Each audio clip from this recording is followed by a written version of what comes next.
The Royal Navy is about to test F-35s on its new aircraft carrier.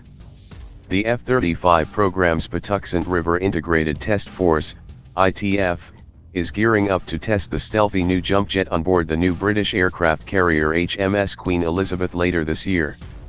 As part of the effort, two F-35B short takeoff vertical landing, STOVL, variant joint strike fighters along with more than 200 American and British personnel will embark on the British vessel for what the Royal Navy calls first-of-class flight trials, fixed-wing, FOCFT, FW, this fall. It'll be the return of fixed-wing maritime aviation to the U.K., Royal Navy Cmdr. Stephen Crockatt, the British team lead at the ITF, said. From there on, the UK F-35B Lightnings can partake in supporting the defence of our realm from both land and sea, wherever the UK government decides. Under current plans, the F-35 IFT and Royal Navy will conduct two back-to-back FOCFT, FW, phases this fall.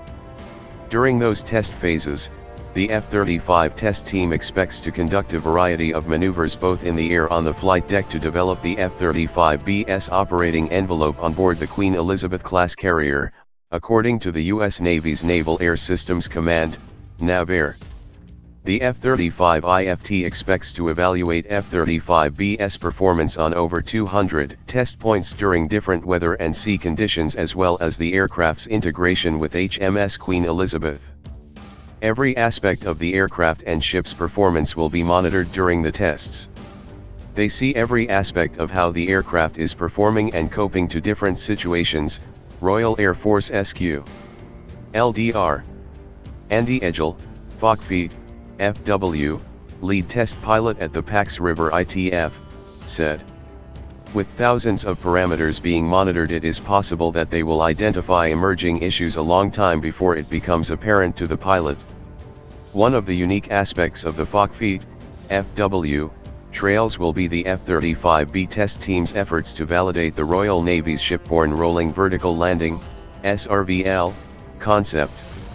Unlike U.S. Navy aircraft carriers such as the Nimitz and the Gerald R. Ford classes, which are equipped with catapult launch systems and arresting gear, the British flat tops do not feature such systems. Instead, the British vessel features a ski jump similar in concept to that found on the Russian Kuznetsov class carrier, but without arresting gear.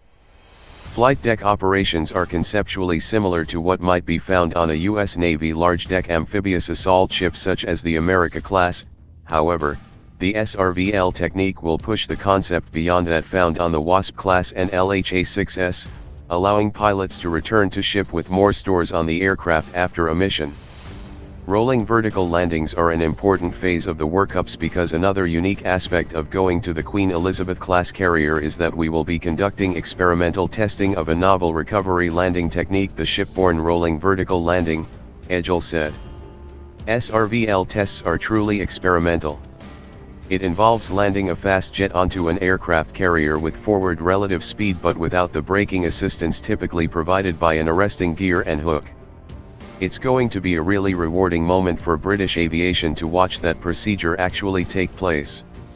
Once the two current FOCFT, FW, effort are completed and the SVRL concept is validated, the Royal Navy is planning for a third FOCFT, FW, phase followed by operational testing is scheduled for 2019.